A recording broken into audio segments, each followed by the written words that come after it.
would like to welcome Christos Paschalidis.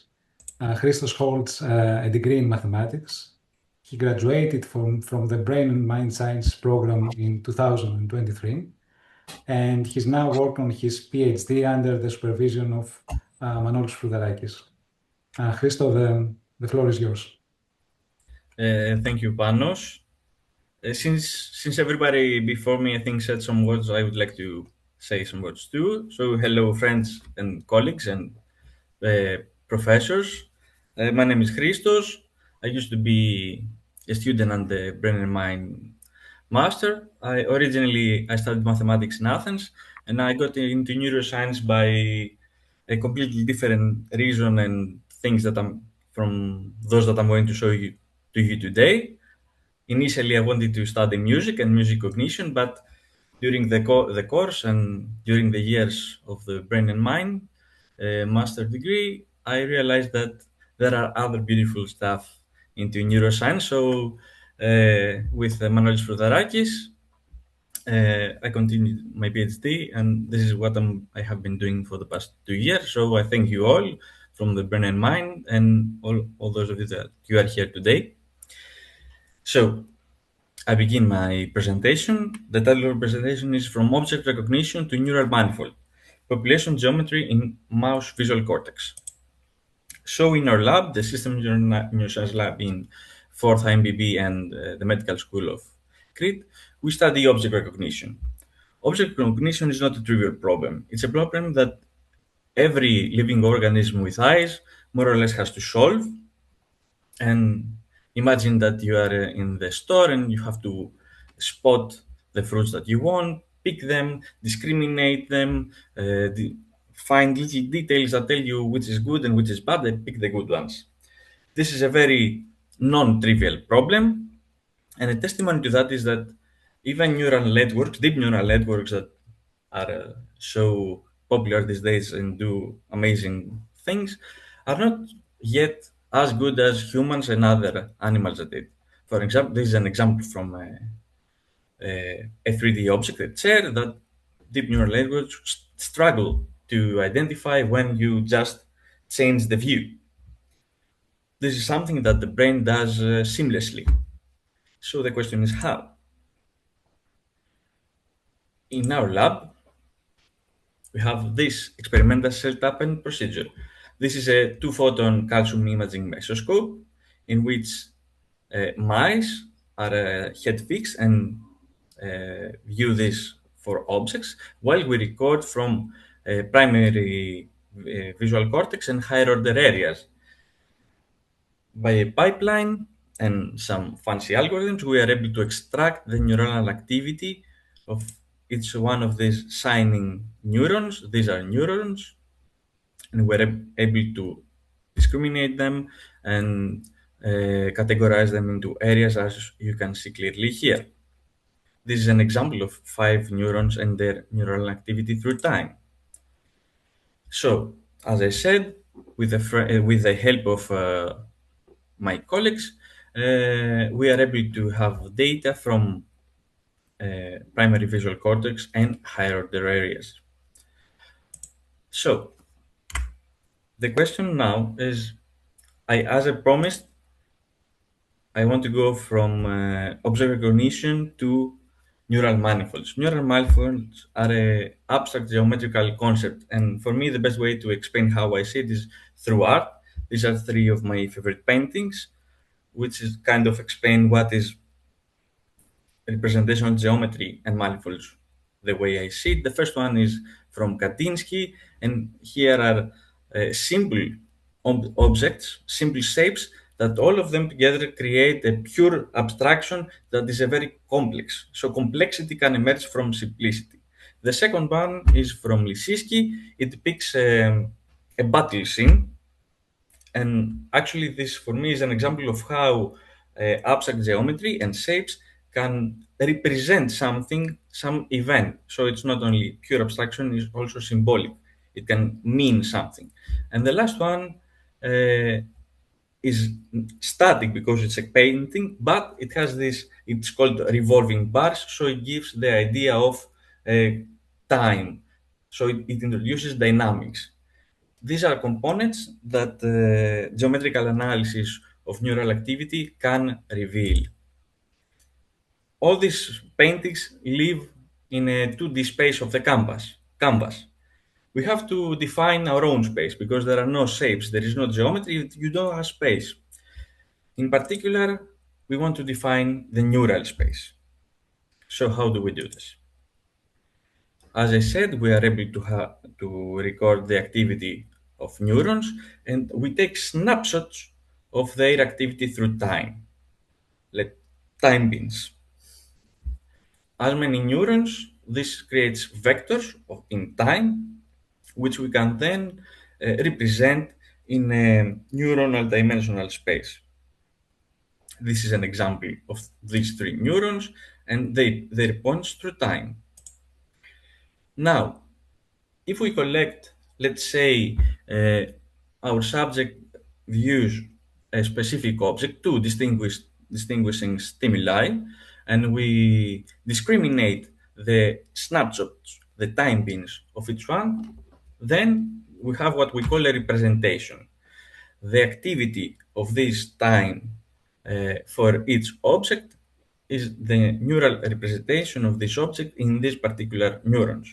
Now, when we not only record from the neurons, but we have more, we can start to talk about multidimensional neural space, and this is what we are interested in this presentation. So, we already know from previous work and with a friend of and colleague Stamatis Alipanis, we have recreated in the lab that using neural decoders, that we feed these high-dimensional vectors, we can discriminate. Neurons can discriminate between objects. This means that we have meaningful object identity information in each area. I must say again, because I think I didn't mention it clearly before, that mice are head fixed and view to four different kinds of objects. This is what the decoder tries to discriminate, and here we can see that these three AL, LI, LM higher visual areas discriminate better, carry more object identity information than V1, the primary visual area. For now, these are the areas that I'm gonna be interested in. So, we know that the brain and the visual areas carry information about object identity. My question is how, and this is why I turn to geometry. The first thing that everybody does when you talk about neural space, manifolds, or subspaces is that you look at the directions of that carry the most information, that carry the most variance. Basically, this means the principal component analysis. This is a schematic. This direction is the most informative. It carries the most variance, which this one has less. I performed PCA in a subsample of 100 neurons from these areas that I'm particularly interested in. And as you can see, this is the principal components 1 to 20 and how the distribution is going and the variance is explained. And we can see that V1, the primary visual cortex, carries less variance among the first principal components. This is also demonstrated here that we sum the variance of the first 10 principal components in each area, and we see that the sum of variance is significantly lower in V1. What does this tell us? That tells us that primary visual cortex is high dimensional visual area, higher dimensional than the rest. Which is not to say that the rest visual areas do not also have a high dimensional code, because as you can see, the variance explained in each component is quite low compared to other studies that we are accustomed to see that carry 70, let's say, percent of the variance only in the first components. So we have a high dimensional code in all visual areas, during object recognition, but primary visual cortex is even higher dimensional. Okay, but does this mean that there is no structure? Does this mean that we will give up and not try to identify geometrical structures in this high-dimensional neural space? Of course not. And here I will introduce the concept of intrinsic dimensionality. Let's say we have planet Earth. Planet Earth is a three-dimensional object moving in space. But as we all know, we can use maps, which are 2D, upon the paper, and very accurately navigate. So we can map a 3D dimensional object into a 2D space. This is called intrinsic dimensionality, and PCA would fail to identify that. This is another example of a ring. If I try to do PCA to this three-dimensional ring, it would identify these three dimensions, and I would never know that my data lie upon this one-dimensional ring. So the next logical thing for me to ask is this happening in our code? And yes, it is. Um, by measuring the intrinsic dimensionality of each of these areas, we find that the dimension reported is significantly lower than the one we find with PCA. And also, it is significant because it can stand two controls. The first one is shuffling. The intrinsic dimensionality is based upon the surface of the space. So if you break the timing between neurons, which are the dimensions of the space, you would break it. Here in shaded gray are the shuffle timings between neurons, and as you can see, it is significantly higher.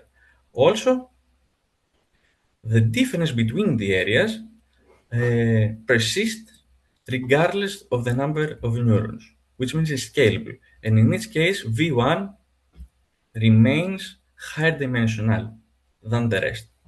So this, on one hand, um, validates what we got from PCA, that primary visual cortex is higher dimensional than the rest, which is directly related with how it carries information about the object. Yet, it also says to us that probably the neural code is way more non-linear that PCA could capture. So how can we manipulate the neuronal activation to expose these nonlinearities? There is so much you can do with mice that are head fixed and viewed to a screen, but these mice are upon a treadmill and they are able to move. So we are able to identify two states: quiet, then when the mice is still or barely moving, and active when the mice is more active, running upon the treadmill. So we compare the mutual information, which is the decodability of these two states, from the same recordings for all four visual areas. In the x-axis is the discriminability, the mutual information at the quiet state, while at the x-axis we have the mutual information during the active states. And as you can see, in each one, it's clearly visible and statistically significant that mutual information is greater during the active states, which means that there is something during this behavioral state that drives the activity and improves object discriminability. Now, geometry will help us identify what this is.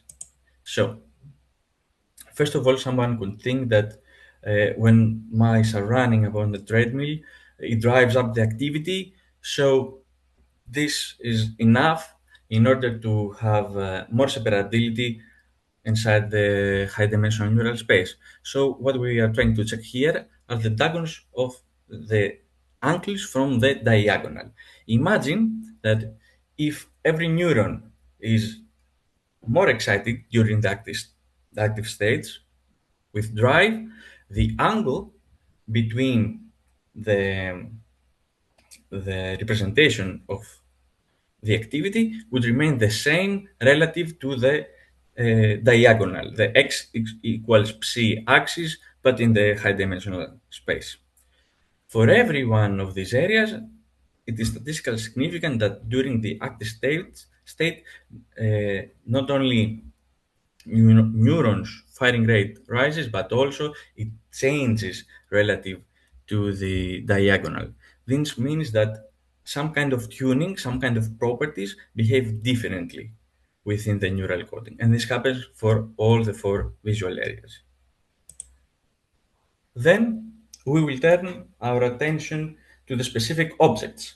This is schematic. As I said, we have four objects, but here represent, let's say, the neural representation of three objects, and the dots are the high-dimensional beams time snapshots that I mentioned before.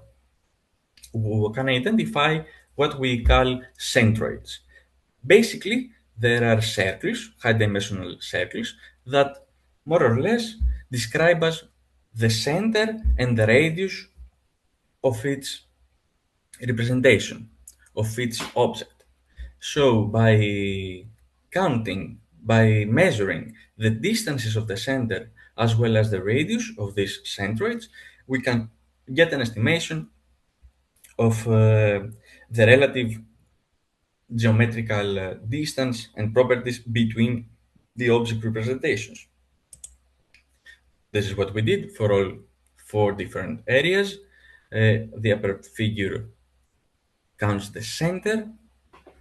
So, as expected, the distances of the object representations become larger during the active state, and also the radii expand. So, during active state, not only the code alters, but the representation of each object is significantly different.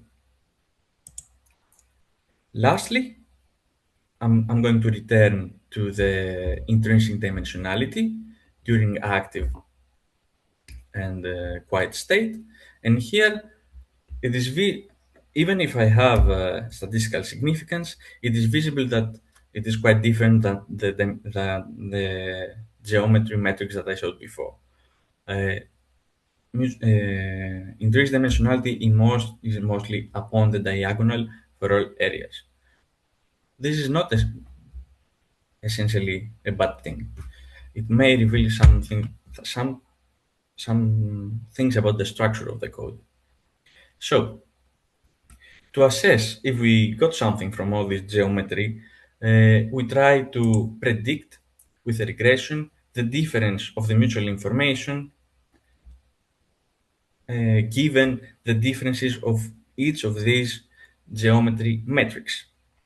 So these are the weights for each different area of the angle, the mean of the center of the centroids, the radii, and the intrinsic dimensionality.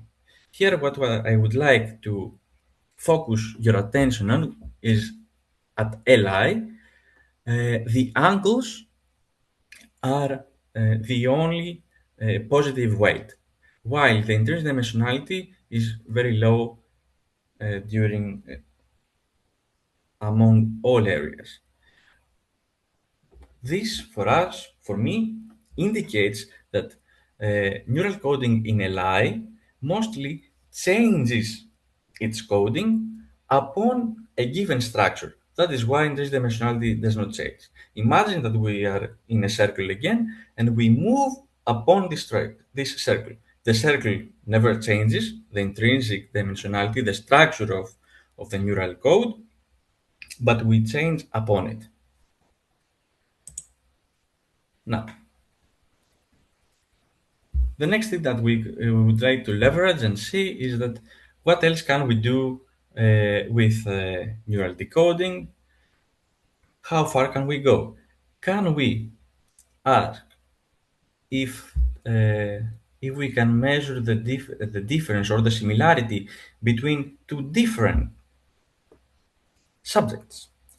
So, for example, is the representation of mouse A similar to the representation of mouse B? And what would that tell us about the areas and how they decode and how they preserve and code object identity. This poses a challenge. A decoder is built upon a specific set of neurons. Even if you have the same mouse recorded at a different day and you record a different set of neurons, this would result in a different space because the axis of the space are the neurons. So, how do we compare two different models, essentially two different spaces? Our idea of a pipeline is that we train two different decoders for two different minds. We try to align the axes that have been found to be relative to object information from these decoders. And then we test again to see if we can cross decode one into the other. This alignment is called CCH, canonical correlation alignment, and mathematically it does exactly that. It finds two coefficients that align the hyperplanes. So, this is the result, the matrix of the similarity analysis between all areas from different mice and different sessions from each mice. The diagonal is the similarity between an area with itself, and as you can see here, the diagonal stands out from the rest of the matrix, revealing that the neural code is uh, more or less stable between subjects within specific areas. And from all the diagonal, the one area that stands out the most is Li, which makes stronger our argument that Li is kind of um, the place for object recognition in my mouse visual cortex. Furthermore, if you can see other great candidates of good similarity analysis, it's LM with P and AL with LI, which may reflect some connectivity within the brain. So this concept of similarity analysis is something that I would really like to explore in the future and see how we could reveal the between subject differences, but at the same time overcoming the problem of spaces. Okay, so far we have seen only four different objects. Our mice see only these four objects, but in the real world, what I promised is that object recognition, how I put the problem, is that object recognition is a very hard problem because there are virtually infinite objects with different uh, views and parameters. Even if we had a good colleague, a good biologist, 24/7 in the basement with a mesoscope, they could never hope to have enough recordings to explore this virtually infinite space of object possibilities. This is why we try to expand to explore the space by using neural network models called digital twins. These are convolutional neural networks. They are trained with uh,